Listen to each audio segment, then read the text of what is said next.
crazy. Now, Joe, here's my question for you. Okay. Let's talk my workout for a second. Let's talk my Omega Brain. Alpha Brain? Alpha Brain. Now, Pete Holmes turned me on to the Alpha Brain. And oddly, it completely works.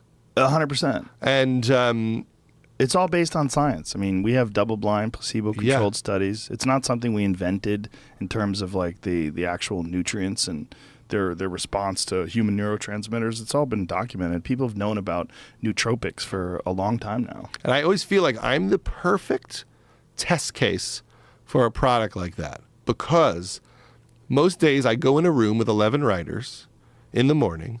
I'm as tired and as foggy as you can be. I do not drink coffee, so I don't... You don't drink coffee at all? I just don't like it, so the only coffee I like is ice blended mochas, which is all sugar. Right. So I avoid it. And when I started taking that, I would completely wake up and be sharp without like some weird caffeine buzz or sick from it or whatever. And I would see it every day like, wow, I was funny as hell for the last 2.5 hours. And I did not start in that place. So I'm fascinated by your general program, like what you're doing all day with all this stuff. Like what's the current Joe program? Well, I'm always doing something, you know, and in terms of like diet, you mean, or in terms of like what's exercise? The workout? What's the diet? What's the meditation? What's the main tenets of your day? Well, my workout, I schedule every Sunday. I schedule everything that I'm going to do during the week. I say I have to do yoga 2 times this week. I have to lift weights 3 times this week. I have to run twice this week. And however I fit that in, I fit that in. But I owe those things. Okay. So I have to get those things in. The only exceptions are injuries and sickness. So that's the schedule.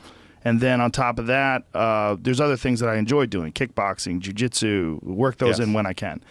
Then diet. The diet is pretty strict in terms of like no bread, very few carbs, no sugar, no bullshit. Like healthy food, a lot of vegetables, a lot of meat, game meat mostly, wild game. And I take vitamin supplements every day.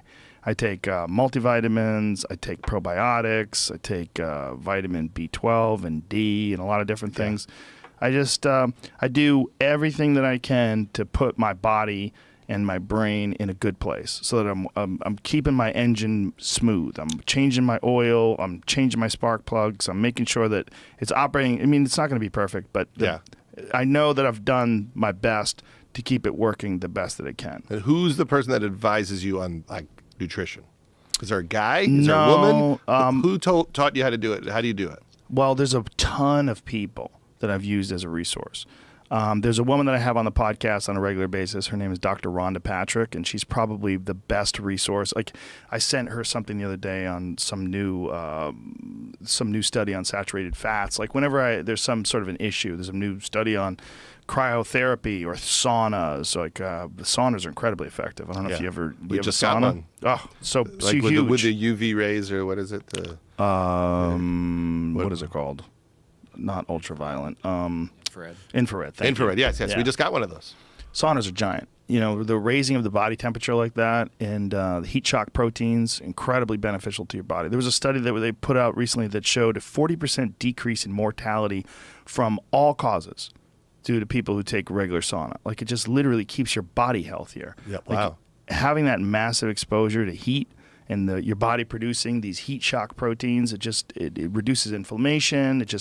It helps in so many different areas for people. And it's just, sit down in the hot room. It's really good for your body. Regular is how many times a week?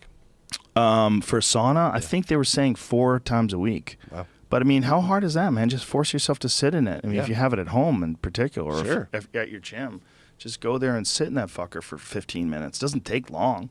Well, I'm going to have to get all this written out. How about this? I do everything you do. We make that a special. It's the Judd Does Joe's Programs. You have to build up. Yeah. You have to build I got to bulk up. I may have already bulked up. I mean, build up like your joints and all that stuff. It's got to get used to that kind of a pounding. Yeah. There's a lot lot of shit is going to be happening if you want to do everything I do. So I can't just do 12 pounds on a free weight. You don't want you. I mean, it's not even. You're not going to want to do everything I do. Yes. Like I have a friend who runs ultra marathons, and I just started running recently within the last couple of months. I'm not running a fucking ultra marathon. I'm not doing everything. Hey, I'll do everything you do. It would break my feet. It would break my knees. Yeah. You got to just build up. You got to have time too. Yes. There's something about, when you run TV shows, it's all freaking day, every day. So people say, when do you work out? I'm like, there's no time. Yeah. What am I going to wake up at 5 in the morning and put in 2.5 hours? I got to drive my kids to school at 7:40. That's one thing. You don't need 2.5 hours. Yeah. You could get a great workout in 40 minutes, and that's all you need for the whole day. 100%. Yes. You really can, especially if you run. Like I run hills, and I can get it done in a half an hour. Like a fucking brutal workout, a 2-mile brutal hill climbing workout in a half hour. I'm exhausted. Yeah. This idea of time. Like, how much time did you put in today? Like, you could work out in a bullshit manner for 2 hours and not get nearly as much done as you can for a half hour hard just running. Yeah. Or like interval training. Yeah. Sprints and then relax, then sprints again. But I just think being active and doing something on a daily basis, forcing your body to get used to the fact that it's going to constantly be working, constantly being under stress. Yes. And then it gives you more energy. It's like you have more of a gas tank. You have more enthusiasm for things. That's the scary part about Trump. His theory on exercise is you only have so much energy per day, and he thinks that exercise uses it up. Yeah. And so he doesn't ever exercise. Yeah. That's Well, got he to come doesn't- back at him at some point. Well, he's fucking 70. I mean, how is it not come back at him already?